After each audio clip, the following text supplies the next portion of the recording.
Hi நண்பர்களே, welcome to சனா சேவை மையம் யூடியூப் சேனல். நம்ம சேனலில் தற்போது என்ன செய்தி பார்க்க போகிறோம் அப்படின்னா, இந்து சமய அறநிலையத்துறையில் ஒரு வேலைவாய்ப்பு அறிவிப்பு கொடுத்துருக்காங்க. அந்த செய்தி தொடர்பான முழு விவரங்களை பார்க்க போகிறோம். அதுக்கு முன்னாடி நம்ம சேனலில் சப்ஸ்கிரைப் பண்ணாதவங்க சப்ஸ்கிரைப் பண்ணிக்கங்க, ஃபாலோ பண்ணிக்கங்க. ராமநாதபுரம் மாவட்டத்தில் இருக்கக்கூடிய ராமேஸ்வரம் அருள்மிகு ராமநாத சுவாமி திருக்கோயிலில் வேலைவாய்ப்பு அறிவிப்பு கொடுத்துருக்காங்க. கீழ்காணும் விவரங்களின்படி காலி பணியிடங்களுக்கு நேரடி நியமனம் மூலம் பணியாளர்களை நியமனம் செய்ய இந்து மதத்தை சார்ந்த தகுதியான விண்ணப்பதாரர்களிடமிருந்து விண்ணப்பங்கள் வரவேற்கப்படுவதாக இந்து சமய அறநிலையத்துறை அறிவிச்சிருக்கு. இதற்கான விண்ணப்பங்கள் www.hrce.tn.government.in இந்த வெப்சைட்ல கிடைக்கும். இல்லைன்னா ராமேஸ்வரம் ராமநாதர்.hrce.tn.government.in இந்த வெப்சைட்லையும் கட்டணம் இல்லாமல் இந்த விண்ணப்ப படிவத்தை நீங்கள் டவுன்லோட் பண்ணிக்கலாம். அந்த விண்ணப்ப படிவத்தை பூர்த்தி செய்து உங்களுடைய அந்த கல்வி சான்றிதழ் உள்ளிட்ட அனைத்து விவரங்களையும் உள்ளடக்கி நீங்கள் 12/3/2025 நம்ம சொல்லக்கூடிய அந்த முகவரிக்கு தபால் மூலமாக அனுப்பணும். என்ன பணியிடங்கள் நிரப்ப இருக்கிறாங்க, அதுக்கு எவ்வளோ சம்பளம், என்ன கல்வி தகுதிங்கிறத நம்ம தற்போது பார்க்கலாம். தமிழ் புலவர் ஒரு பணியிடங்களை நிரப்புறாங்க. 18,500லேருந்து 58,600 வரையும் சம்பளமாக கொடுக்குறாங்க. இதற்கான கல்வி தகுதி பிலிட்டு பிஏ தமிழ் படிச்சிருக்கணும், இல்லைனா எம்ஏ எம்லிட் தமிழ் படிச்சிருக்கணும். இல்லைனா அதற்கு இணையான கல்வி தகுதி நீங்கள் பெற்றிருந்தீங்கன்னா இந்த ஜாபுக்கு அப்ளை பண்ணலாம். அதே போல திருமுறைகள் ஒப்புவித்தலில் திறன் நீங்க பெற்றிருக்கணும் அப்படின்னு சொல்லியிருக்காங்க. அடுத்த வேலை பிளம்பர் ஒரு பணியிடங்களை நிரப்புறாங்க. 18,56,900 வரையும் சம்பளமா தராங்க. அரசு அங்கீகாரம் பெற்ற தொழில்துறை பயிற்சி நிறுவனம் ITI நிறுவனத்தால வழங்கப்பட்ட பிளம்பர் பாடப்பிரிவுல நீங்க சான்றிதழ் பெற்றிருக்கணும். தொடர்புடைய பிரிவில் 5 ஆண்டுகள் அனுபவம் உங்களுக்கு இருக்கணும். அதே போல 2 ஆண்டுகள் நீங்க அப்ரண்டிஸ் அனுபவமும் பெற்றிருக்கணும் அப்படின்னு சொல்லியிருக்காங்க. அடுத்து காவலர் பணியிடம் மொத்தம் 18 பணியிடங்களை நிரப்ப இருக்கிறாங்க. இதற்கான சம்பளமா 15,900லேருந்து 50,400 வரையும் சம்பளமா கொடுக்குறாங்க. இந்த வேலைக்கு தமிழ்ல படிக்கவும் எழுதவும் தெரிஞ்சிருந்தா போதும், எந்த குவாலிஃபிகேஷனும் தேவையில்லை. தமிழ்ல படிக்க எழுத தெரிஞ்சிருந்தா போதும். அதே போல கருணை இல்லம் காப்பாளர் பெண் இந்த பணியிடம் ஒரு பணியிடங்கள் நிரப்புறாங்க. 15,900லேருந்து 50,400 வரையும் சம்பளமா கொடுக்குறாங்க. இந்த வேலைக்கும் தமிழ்ல படிக்க எழுத தெரிந்திருந்தால் போதும். துப்புரவு பணியாளர் 27 காலி பணியிடங்களை நிரப்புறாங்க. 10,000லேருந்து 31,500 வரையும் சம்பளமா தராங்க. இந்த வேலைக்கு தமிழ்ல படிக்க எழுத தெரிஞ்சிருந்தால் போதும். தூர்வை ஸ்வீப்பர் இந்த பணியிடத்திற்கு 26 காலி பணியிடங்கள் நிரப்ப இருக்கிறாங்க.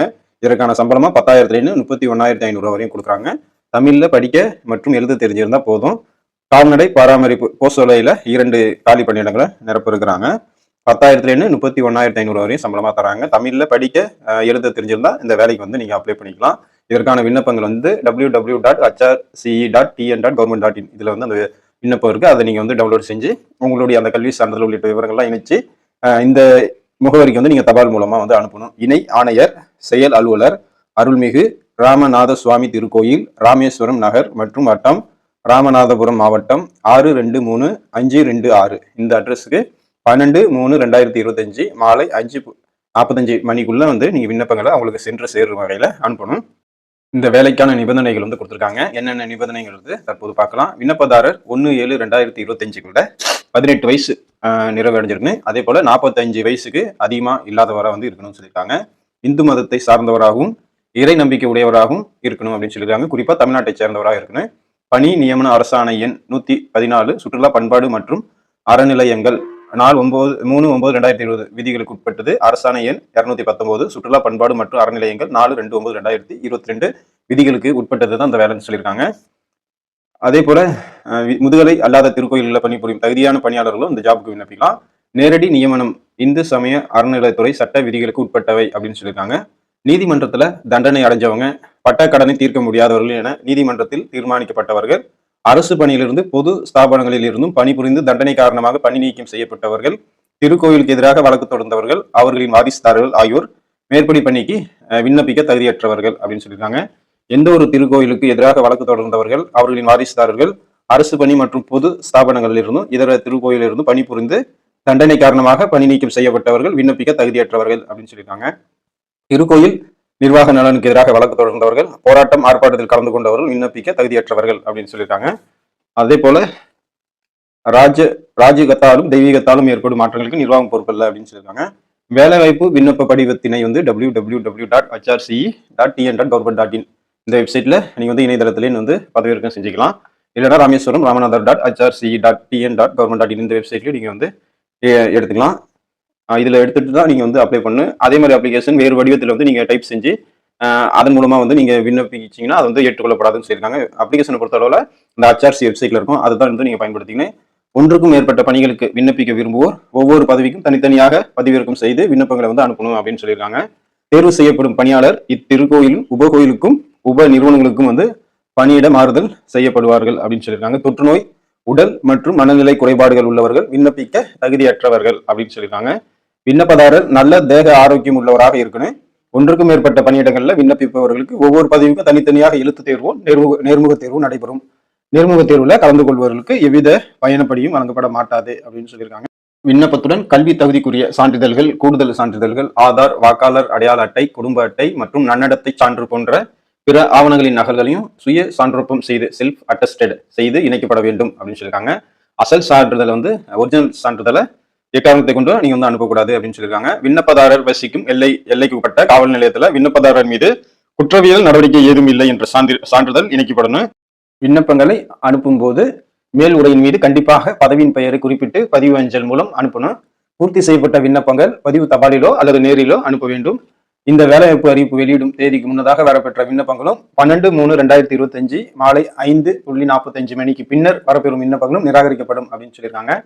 விண்ணப்ப படிவத்துல விவரங்கள் வந்து முழுமையா பூர்த்தி செய்யப்படாமலும் கேட்கப்பட்ட சான்று நகல்கள் இணைக்கப்படாமலும் இருந்தால் ஆரம்ப நிலையிலே வந்து அந்த விண்ணப்பங்கள் நிராகரிக்கப்படும்.